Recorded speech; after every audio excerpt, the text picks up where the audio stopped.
달에 수출 1,000억 달러, 한국이 드디어 이 벽을 넘었습니다. 독일, 중국, 미국만 해냈던 일을 한국이 해낸 거죠. 오늘은 이 수출 신기록의 비밀과 그 이면의 리스크, EU 철강 관세제 편에서 한국이 어떻게 선방했는지, 그리고 한화그룹이 KAI 지분을 조용히 늘리면서 그리고 있는 방산 제국의 밑그림까지 3가지 뉴스 짚어보겠습니다.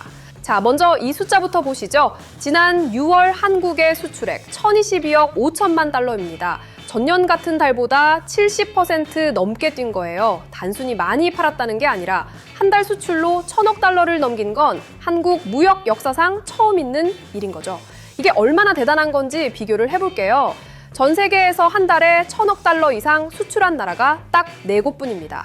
독일이 2006년에 처음 했고요. 2007년에 중국과 미국이 따라왔어요. 그리고 20년 가까이 이 3나라만의 클럽이었는데 한국이 4번째로 들어간 겁니다. 인구 5천만 명대 나라가 이 기록을 세웠다는 건 경제 규모 대비로 보면 정말 놀라운 성과인 거예요.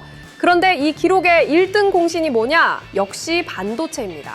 6월 반도체 수출만 따로 보면 448억 2천만 달러예요. 전년 대비 199%, 거의 3배 가까이 뛴 겁니다. 반도체만으로 한 달에 400억 달러를 넘긴 것도 사상 최초고요. 왜 이렇게 반도체가 폭발적으로 늘었느냐? 핵심은 AI입니다. 전 세계적으로 AI 서버와 데이터 센터 투자가 폭발적으로 늘면서 고대 역폭 메모리, 그러니까 HBM이라고 하죠. 이 수요가 어마어마하게 커졌어요. 서버 한 대에 들어가는 메모리 용량이 기존에 몇 배씩 늘어나다 보니 삼성전자와 SK하이닉스가 만드는 고부가 가치 메모리 반도체가 날개 돋친 듯 팔리고 있는 거죠. 여기서 놀라운 수치 하나 더 말씀드릴게요. 올해 상반기 반도체 수출 누적액이 1,924억 달러입니다. 이게 뭐냐면요. 지난해 1년 동안 수출한 반도체 총액이 1,734억 달러였거든요. 반년 만에 작년 1년 실적을 이미 넘어선 거예요. 이 속도라면 올해 반도체 수출만 3,500억 달러 이상 갈 수도 있다는 계산이 나옵니다. 지금 반도체 시장이 이렇게 뜨거운 이유를 좀 더 들어가 보면요. AI 학습에 필요한 GPU 하나에 들어가는 HBM 용량이 매년 2배씩 늘고 있어요. 엔비디아, AMD, 구글 같은 빅테크 기업들이 경쟁적으로 데이터 센터를 짓고 있으니까 삼성전자와 SK하이닉스한테는 주문이 밀려드는 상황인 거죠. 메모리 가격도 고정가 기준으로 크게 올랐고요. 물량도 늘고 가격도 오르니까 수출이 폭발할 수밖에 없는 구조인 겁니다. 반도체만 잘 나간 건 아닙니다. 20대 주력 수출 품목 중에서 18개 품목이 수출이 늘었어요. 자동차, 석유 제품, 화장품, 바이오 헬스 같은 품목들도 역대 최고 수출을 기록했거든요. 반도체 외 품목 수출도 전년 대비 28% 증가했으니 반도체 의존도가 높긴 하지만 다른 산업들도 같이 성장하고 있는 모습입니다. 무역 수지도 대박입니다. 6월 수입이 661억 달러였으니까 수출에서 수입을 빼면 361억 5천만 달러 흑자예요. 한 달 무역 흑자가 300억 달러를 넘은 것도 역사상 처음입니다. 상반기 전체로 보면 누적 수출액이 4,967억 달러, 전년 대비 48% 가까이 늘었어요. 이 추세면 올해 연간 수출이 1조 달러를 넘는 건 거의 확실시됩니다. 산업부도 1조 달러 달성 가능성이 훨씬 높아졌다고 공식적으로 인정했고요. 낙관적인 전망에서는 1조 1,000억 달러까지 갈 수 있다는 분석도 나옵니다. 이렇게 되면 일본을 제치고 세계 수출 5강에 진입하는 건데요. 일본이 올해 상반기 수출이 4,200억 달러 수준이니까 한국이 4,967억 달러로 이미 앞서고 있는 상황입니다. 인구가 일본의 절반도 안 되는 나라가 수출에서 일본을 앞서는 거니까 이건 정말 역사적인 전환이 될 수 있는 거죠. 하지만 빛이 있으면 그림자도 있죠. 수출은 역대급으로 폭발하고 있는데 문제는 내수입니다. 소비와 건설 같은 내수 경기는 좀처럼 살아나지 못하고 있어요. 실제로 건설 투자는 전년 대비 마이너스를 기록하고 있고 소매 판매도 회복세가 미약합니다. 수출로 번 돈이 국내 경기로 흘러들어야 하는데 그 연결고리가 약한 거예요. 쉽게 비유하면 수출이라는 한쪽 엔진은 풀파워로 돌아가고 있는데 내수라는 다른 엔진은 아직 공회전 상태인 거예요. 비행기가 엔진 하나로 날고 있는 셈이죠. 현대경제연구원 이태근 연구위원은 이렇게 경고했습니다. 수출은 급증하는데 내수가 이를 따라가지 못하는 상황이 계속되면 반도체 슈퍼사이클이 끝나거나 대외 충격이 왔을 때 경제 침체로 이어질 수 있다고요. 그러면서 건설 경기 활성화, 청년 고용 창출, AI 인프라 투자 확대 같은 정책적 지원이 시급하다고 강조했습니다. 결국 지금 이 수출 호황을 내수 경기 회복의 마중물로 어떻게 연결시키느냐가 하반기 한국 경제의 핵심 과제인 거죠. 두 번째 뉴스, EU 철강 관세입니다. 7월 1일부터 EU가 새로운 철강 수입 관리 제도를 시행해 제는데요. 우리 철강업계 입장에서는 상당히 긴장했던 이슈였습니다. 일단 뭐가 바뀌었느냐부터 설명드릴게요.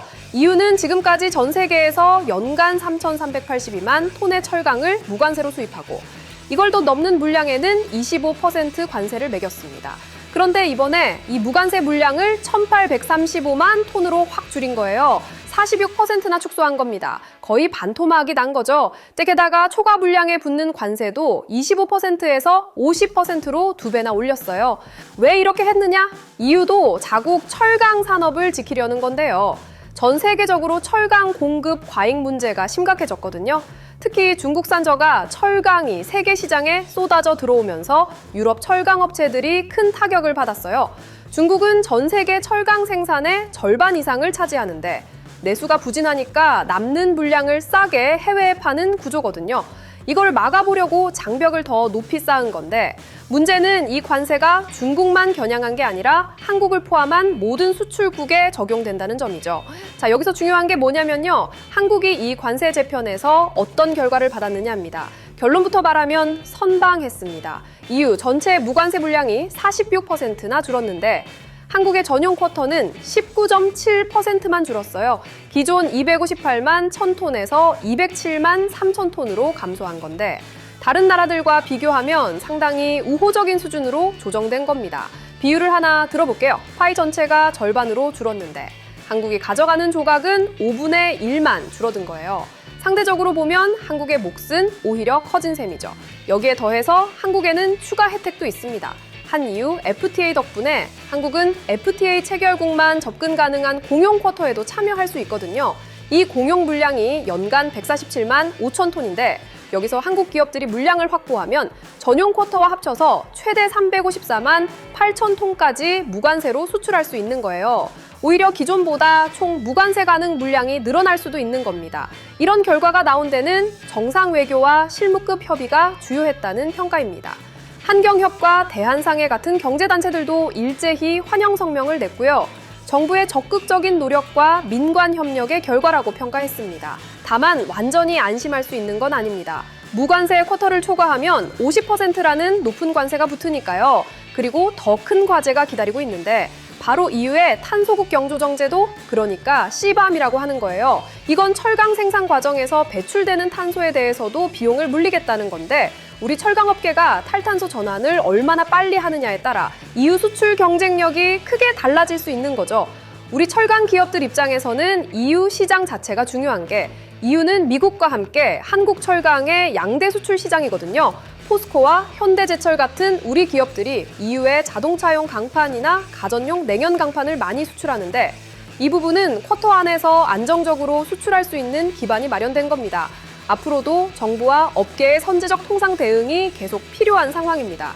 세 번째 뉴스, 한화 에어로스페이스가 한국항공우주산업, 즉 KAI의 지분을 또 늘렸습니다.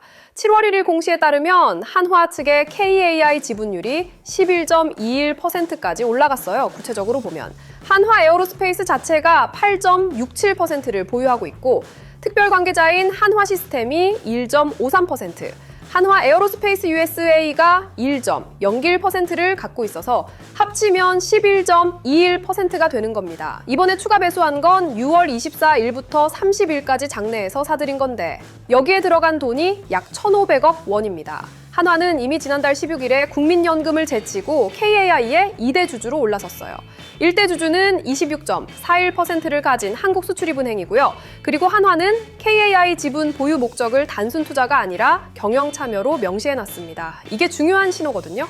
자, 왜 한화가 이렇게 적극적으로 KAI 지분을 늘리는 걸까요? 표면적으로는 경영 참여라고 하지만 업계에서는 KAI 민영화를 대비한 포석이라고 보고 있습니다. KAI가 뭐 하는 회사냐면 우리나라의 군용 항공기와 헬기를 만드는 곳이에요. 대한민국이 자체 개발한 초음속 전투기 KF-21도 KAI가 만들고 있죠. 지금은 수출입은행이 최대 주주인 공기업 성격의 회사인데 예전부터 민영화 논의가 계속 나왔었거든요. 특히 최근에는 KF21 양산이 본격화되면서 KAI의 기업 가치가 크게 올랐고 이 시점에 민영화를 하면 정부 입장에서도 매각 수익을 극대화할 수 있다는 분석이 나옵니다. 한화 입장에서 KAI를 품으면 뭐가 되느냐? 지금 한화 에어로스페이스는 K9 자주포를 비롯한 육상 무기, 한화오션은 잠수함과 군함 같은 해상 무기를 만들고 있어요. 여기에 KAI의 전투기와 헬기, 우주 분야까지 합쳐지면 육군, 해군, 공군, 우주군까지 아우르는 수직 계열화가 완성되는 거예요. 업계에서는 이걸 한국형 로키드 마틴이라고 부릅니다. 실제로 글로벌 방산 시장은 이미 바뀌고 있어요. 예전에는 무기 하나 팔고 끝이었는데 지금은 전력 체계 단위로 경쟁하는 시대입니다. 전투기를 팔면 거기에 필요한 미사일, 정비 시스템, 훈련 프로그램, 후속 지원까지 다 묶어서 패키지로 제안하는 거죠. 이런 종합 방산 체계를 갖추려면 육해공 우주를 아우르는 포트폴리오가 필요한데 한화가 딱 그 방향으로 가고 있는 겁니다. 물론 걸림돌도 있습니다. KAI 노조는 한화의 경영 참여 시도를 강력히 저지하겠다고 밝혔고요. 민영화 자체에 대한 정부의 공식 방침도 아직 나오지 않은 상태입니다. 수출입은행이 26% 넘게 갖고 있으니 정부 의지가 없으면 민영화 자체가 불가능하거든요. 하지만 한화가 이미 11% 넘게 지분을 쌓았고 경영 참여까지 선언한 상황에서 KAI 민영화 논의가 다시 수면 위로 올라올 가능성은 꽤 높아 보입니다. 참고로 한화 에어로스페이스는 올해 주가가 3배 넘게 오르면서 코스피 시가총액 3위까지 올라간 기업이에요. 그만큼 글로벌 투자자들도 K방산의 성장성을 높게 평가하고 있는 거죠. 폴란드, 사우디아라비아, 호주 같은 나라들에서 한국산 무기 수요가 폭발하고 있으니까요. 이런 상황에서 KAI까지 합류하면 한화의 방산 매출은 또 한 단계 도약할 수 있습니다. K방산이 전 세계적으로 주목받고 있는 지금 KAI의 미래 주인이 누가 될 것이냐는 한국 방산 산업의 향방을 결정지을 수 있는 중요한 문제가 될 거예요. 오늘 3가지 뉴스를 관통하는 키워드는 한국의 글로벌 위상 변화입니다.